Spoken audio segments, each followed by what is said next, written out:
नमस्कार, आप सभी का स्वागत है हिंदी सब्जेक्ट के टेस्ट में। इसमें आपको 20 प्रश्न मिलेंगे। इन प्रश्नों के माध्यम से आप अपनी तैयारी को जांच सकते हैं, परख सकते हैं कि आगामी परीक्षा के लिए आपकी तैयारी कितनी है। तो चलिए आज का टेस्ट स्टार्ट करते हैं। आज का पहला प्रश्न है, राजभाषा आयोग का गठन किया गया 1955 ईस्वी, 1956 ईस्वी, 1957 ईस्वी, 1959 ईस्वी। तो ये किया गया राजभाषा आयोग का गठन 1955 ईस्वी में। राष्ट्रपति डॉक्टर राजेंद्र प्रसाद। सन 1955 ईस्वी में बाल गंगाधर या बीजी खेर की अध्यक्षता में राजभाषा आयोग का गठन किया। इस आयोग में 21 सदस्य थे। कितने सदस्य थे? राजभाषा आयोग में 21 सदस्य थे। राजभाषा आयोग ने अपना प्रतिवेदन 1956 ईस्वी में दिया, जो संसद के समक्ष 1957 ईस्वी में रखा गया। 1957 ईस्वी में रखा गया।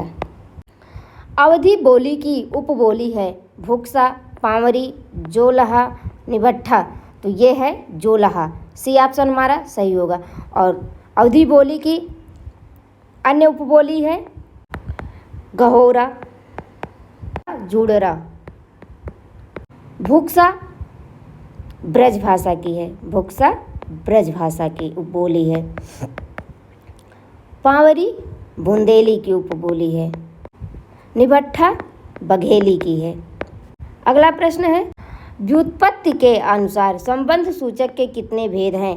3, 2, 4, 5। तो ये जो है 2 भेद हैं। बी ऑप्शन सही होगा। मूल और यौगिक, ये 2 भेद हैं। अगला प्रश्न है, जिस समास में कोई भी पद प्रधान नहीं होता है और जो अपने पदों से भिन्न किसी संज्ञा का विशेषण होता है उसे कहते हैं अव्ययी भाव समास, तत्पुरुष समास, बहुव्रीहि समास, द्वंद्व समास। तो ये होगा बहुव्रीहि समास। सी ऑप्शन हमारा सही है। और इसका बहुव्रीहि समास का उदाहरण है गजानन, अकर्मक, यशोधन, अजान। ये सब बहुव्रीहि समास के उदाहरण है। अगला प्रश्न है, फारसी शब्द नहीं है चादर, चाबुक, चिराग, मुहावरा। तो ये मुहावरा अरबी भाषा का शब्द है। मुहावरा अरबी भाषा का शब्द है। अरबी भाषा के अन्य शब्द कसूर, असर, तरफ, कदम, खराब, खत, खत्म, कातिल, ये सब अरबी भाषा के शब्द। अगला प्रश्न है, चतुर्मुख को पद्धड़िया बंध का प्रवर्तक तथा सर्वश्रेष्ठ कवि कहा है? स्वयंभू, पुष्पदंत, धनपाल या इनमें से कोई नहीं। तो ये कहा है स्वयंभू ने। ये ऑप्शन हमारा सही होगा। पद्धरि 16 मात्रा का छंद है। पद्धरि 16 मात्रा का छंद है।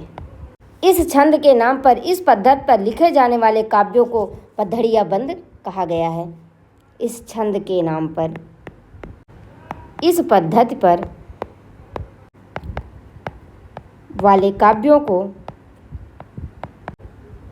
पद्धड़िया बंध कहा गया है। पद्धरि छंद के आधार पर जो काव्य लिखा जाता है उसे पद्धड़िया बंध कहा गया है। अगला प्रश्न है, हरिसेन ने अपभ्रंश के कितने कवि माने हैं? 2, 3, 6, 4। तो वो 3 माने हैं। बी ऑप्शन हमारा सही होगा। इनकी रचना है धम्म परीक्षा में 3 कवि माने हैं। कौन कौन? वो पहला चतुर्मुख, दूसरा स्वयंभू और पुष्पदंत। मिश्र बंधु विनोद के प्रथम संस्करण में कवियों की संख्या है 16, 18, 19, 10। तो 19 कवियों का है। सी ऑप्शन हमारा सही होगा। मिश्र बंधु विनोद के प्रथम संस्करण में आरंभिक काल, प्रथम संस्करण में आरंभिक काल का समय है 700 से 1444 विक्रम संवत के अंतर्गत 19 कवियों को स्थान दिया गया है। अंतर्गत 19 कवियों को स्थान दिया गया है। अगला प्रश्न है, लुइपा के गुरु थे सबरपा, सरहपा, डोम्भिपा, कर्णपा। तो ये थे सबरपा। ए ऑप्शन हमारा सही होगा। सबरपा जो थे ये सरहपा के शिष्य भी थे। सरहपा के शिष्य भी थे। सबरों की वेशभूषा में रहने के कारण, सबरों की वेशभूषा में रहने के कारण इनका नाम सबरपा पड़ा।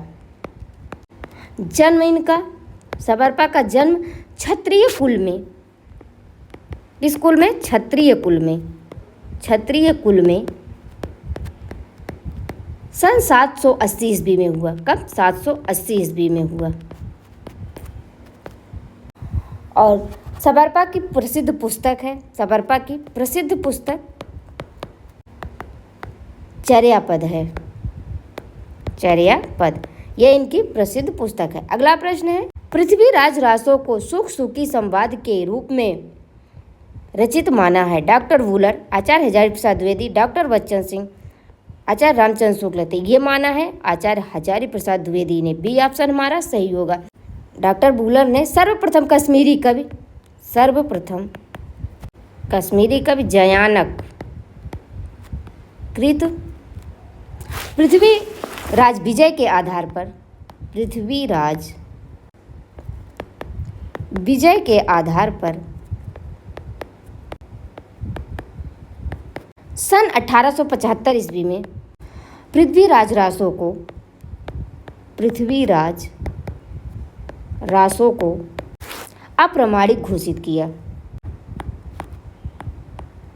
पृथ्वीराज रासो को डॉक्टर वूलर ने सर्वप्रथम किसके आधार पर अप्रमाणिक घोषित किया? तो वो कश्मीरी कवि जयानक कृत पृथ्वीराज विजय के आधार पर अप्रमाणिक घोषित किया। और कब किया? 1875 ईस्वी में किया। इन्होंने, बच्चन सिंह ने पृथ्वीराज रासो को एक राजनीतिक महाकाव्य कहा है। डॉक्टर बच्चन सिंह ने लिखा है, दूसरे शब्दों में राजनीतिक महाकाव्यात्मक त्रासदी है। पूछ लिया जाएगा पृथ्वीराज रासो को राजनीतिक महाकाव्यात्मक त्रासदी कहा है, तो वो डॉक्टर बच्चन सिंह ने कहा है। रणमल छंद के रचनाकार हैं श्रीधर, मधुकर भट्ट, नल्ल सिंह, दलपत विजय। तो ये है श्रीधर। ए ऑप्शन हमारा सही होगा। मधुकर भट्ट की रचना है जय मयंक जस चंद्रिका। जय मयंक जस चंद्रिका। नल्ल सिंह विजयपाल रासो। दलपत विजय खुमार रासो की रचना की है। खुमार रासो के रचनाकार दलपत विजय, विजयपाल रासो के नल्ल सिंह, जय मयंक जस चंद्रिका के रचनाकार मधुकर भट्ट। अगला प्रश्न है, तुलसीदास के शिक्षा गुरु थे नरहरियानंद, शेख सनातन, रामानंद, रैदास। इनके शिक्षा गुरु थे शेष सनातन। बी ऑप्शन हमारा सही होगा। और नरहरियानंद इनके दीक्षा गुरु थे। दीक्षा गुरु। रामानंद कबीरदास के गुरु थे। कबीर के गुरु। रैदास मीराबाई के गुरु थे। रैदास मीराबाई के गुरु थे। तुलसीदास को मानस का हंस किसने कहा है? रामविलास शर्मा, नाभादास, अमृतलाल नागर, स्मिथ। तो ये कहा है अमृतलाल नागर ने। सी ऑप्शन हमारा सही होगा। रामविलास शर्मा तुलसीदास को जातीय कवि कहा है। जातीय कवि कहा है। नाभादास ने तुलसीदास को कलिकाल का वाल्मीकि कहा है। वाल्मीकि कहा है। स्मिथ ने तुलसीदास को मुगल काल का सबसे महान व्यक्ति कहा है। सबसे महान व्यक्ति कहा है। अगला प्रश्न है, निम्नलिखित में कौन सा सुमेलित नहीं है? अनेकार्थ मंजरी, नंददास, रागमाला, हरिराम व्यास। मन शिक्षा लीला ध्रुवदास। नवरत्न धर्म और स्वधर्म पद्धति चतुर्भुजदास। इसमें बीच में डैश नहीं है, तो इसमें हमको बताना है कि कौन सी रचना सुमेलित नहीं है। तो नवरत्न धर्म और स्वधर्म पद्धति, ये जो है चतुर्भुजदास की रचना नहीं है, बल्कि ये हरिराम व्यास की रचना है। नवरत्न धर्म और स्वधर्म पद्धति हरिराम व्यास की रचना है। हरिराम व्यास की रचना है। डी ऑप्शन हमारा सही होगा। चतुर्भुजदास की रचना है द्वादश यश, मंगल सारयस, हितजू को मंगल। ये तीनों चतुर्भुजदास की रचनाएं हैं। अगला प्रश्न है, चिंतामणि की रचना नहीं है। रस रहस्य, रस विलास, काव्य प्रकाश, कवित्व विचार। तो रस रहस्य ए ऑप्शन हमारा सही होगा। ये जो है कुलपति मिश्र की रचना है। किसकी? कुलपति मिश्र की। संग्राम सार, युक्ति तरंगिणी,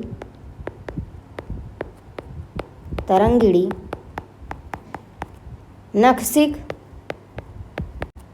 द्रोण पर्व, ये सब कुलपति मिश्र की रचनाएं हैं। अगला प्रश्न है, जगन्नाथ दास रत्नाकर ने बिहारी के दोहों की संख्या मानी है। 713, 718, 700, 719। तो हमको इसमें बताना है जगन्नाथ दास रत्नाकर के अनुसार बिहारी के दोहों की संख्या कितनी है। तो वो है 713। ए ऑप्शन हमारा सही होगा। बिहारी के समस्त दोहों की संख्या 719 है, परंतु रत्नाकर ने इनके दोहों की संख्या 713 माना है। अगला प्रश्न है, अमरूक शतक की भाषा है हिंदी, प्राकृत, संस्कृत, बांग्ला। तो संस्कृत है। अमरूक शतक की भाषा संस्कृत है। सी ऑप्शन हमारा सही होगा। अमरूक शतक रचना अमरूक कवि की है। अमरूक शतक अमरूक कवि की रचना है। अमरूक कवि की रचना है। अगला प्रश्न है, निम्नलिखित का सही क्रम है। उर्वशी, अयोध्या का उद्धार, प्रेम पथिक, चित्राधार, उर्वशी, प्रेम पथिक, अयोध्या का उद्धार, चित्राधार, प्रेम पथिक, उर्वशी, प्रेम पथिक, अयोध्या का उद्धार, चित्राधार। तो इसमें हमको क्रम बताना है कि सही क्रम क्या है। और ये सारी रचनाएं जयशंकर प्रसाद जी की हैं। सभी रचनाएं प्रसाद जी की हैं। उर्वशी का प्रकाशन वर्ष 1909 ईस्वी में हुआ। अयोध्या का उद्धार 1910 ईस्वी। प्रेम पथिक 1914 ईस्वी। चित्राधार 1918 ईस्वी। इस प्रकार हमारा ए ऑप्शन सही होगा। अगला प्रश्न है, जागो फिर एक बार, शेरों की माद में आया है आज श्यार। पंक्ति किस कविता से ली गई है। तुलसीदास, सरोज स्मृत, बादल राग, राम की शक्ति पूजा। तो ये ली गई है बादल राग से, और यह जो है बादल राग निराला की कविता है। किसकी? निराला की कविता है, और उसी से ये पंक्ति ली गई है। और ये तुलसीदास, सरोज स्मृत, राम की शक्ति पूजा, ये भी निराला जी की रचनाएं हैं। अगला प्रश्न है, और आज का ये अंतिम प्रश्न है, शिव प्रसाद सिंह का उपन्यास नहीं है। दिल्ली दूर है, अभिज्ञान, वैश्वानर, कोहरे में युद्ध। तो ये जो है अभिज्ञान, बी ऑप्शन हमारा सही होगा। ये 1981 ईस्वी में प्रकाशित, नरेंद्र कोहली का उपन्यास है। किसका? नरेंद्र कोहली का उपन्यास है। इसमें कृष्ण और अभिज्ञान में कृष्ण और सुदामा की